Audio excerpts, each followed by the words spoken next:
Very calm. I like the calmness of it. But he nice little pick-me-up. Thought Kevin was real good. Really key out and go unnoticed. Brad Brock pitching 2 innings tonight puts us in a position to do some things tomorrow that we normally wouldn't have to do. And I haven't used Darren or Zach there. It was big. Because both those guys I was hoping to stay away from if I could, especially with a long road trip coming up. Were you surprised by the reaction of the fans with Para?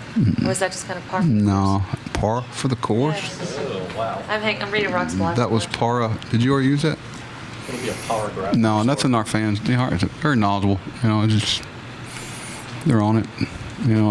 That's about the only thing I wish. Every once in a while, you used to could go out and let a guy warm up and then go take him out of the game for let the fans react with guys, but you can't do it anymore. And they're locked into it. Kind of got delayed a day. I actually thought about putting him in the game once he got here yesterday, but let him start fresh tonight. Thought Matt had a couple of big hits for us. Got his feet wet at first base. Those are some big feet. Once just trying to get that initial game out of the way, give us some options. We got a couple guys, third catchers that we can run back there if something happens with Caleb. You can figure out who they are. What have you seen from Golson maybe the past couple times out? He talks a lot about getting in that routine and stuff like that.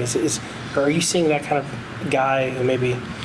But just maturity level. I was looking at his innings, his high innings. I think are 158 with us, and where he is this year combined, and he's right on. He's got a pretty fresh arm going right now. But I got to tell you, he didn't get much help.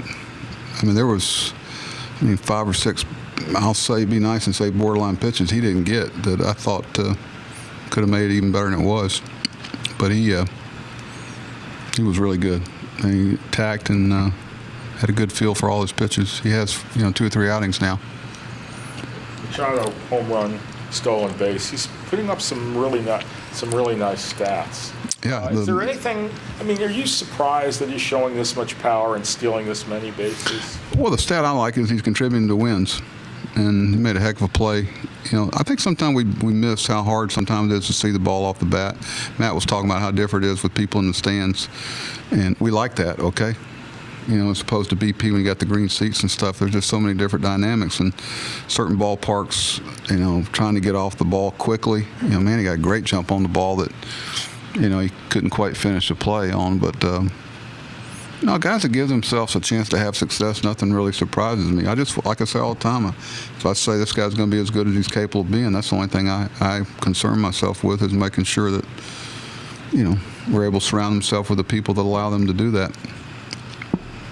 Like you said last night about you need these comeback wins of that 8-7, but was it nice after a 9-8 and 8-7 to just get one with 2 home runs and a solid pitching performance where you can, I know they're never easy, but maybe enjoy it a little bit more? Yes. Really, that's you said it. It is. Every once in a while, there's stress, not stress, anxiety comes from not feeling like you're capable of doing something, but stress, the continued.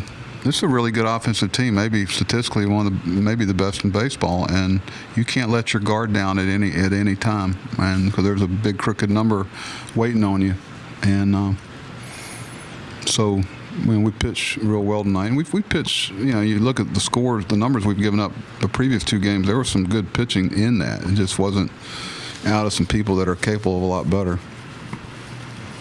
Sell out the crowd tonight. Pardon? Sell out the crowd tonight. A couple of games really? where the starters got hit hard early. You needed some innings tonight out of your starter. Not an easy situation for a 24-year-old to come in and pitch. Were you surprised at how he came through there? And the crowd had what? What about? Big crowd. Where's that? Pressure situation. Nah, Kev, have you ever pitched in Baton Rouge at night? That's pressure. Ole Miss, Starkville, Mississippi. Kevin's been on some big stages, and but when you have really good stuff, you're confident, and when you know that you're capable of doing that. I think he's answered that a lot. You see the big games he pitched for us last year through the playoffs and what have you. Now the bullpen. No, I think that's going to be something he's going to be good at. Have you? It's August, super hot week. You just had a great It was run. good the last 2 nights. I didn't think it was a whole lot of humidity. Of course, I didn't have to I play. meant the team's playing hot. Okay. Team's playing really well. You're about to go on the West Coast. You get to play the late games and kind of see the scores before you. Still a lot of baseball left. How do you keep guys grounded? There's going to be a lot of scoreboard watching the next little while. Grounded isn't an issue for us because they keep each other. Nobody takes himself too serious on this club, and going to Oakland, that's challenging itself. As far they're very, they're playing a lot better, and of course Anaheim's one of the best teams in the league, and Seattle has some really good players too on paper. So we're trying to win tomorrow. And then we'll get on the plane and head there without an off day and sleep fast and do it again. Schedule's very demanding. Nobody's physically 100%. Those days are long gone. That'll happen about a month after the season's over. So sleep fast, and we live in a what have you done for me lately world. So we'll start again tomorrow. The game tomorrow doesn't start 6-2. Good young pitcher tomorrow, boy. Good arm. Okay. All right.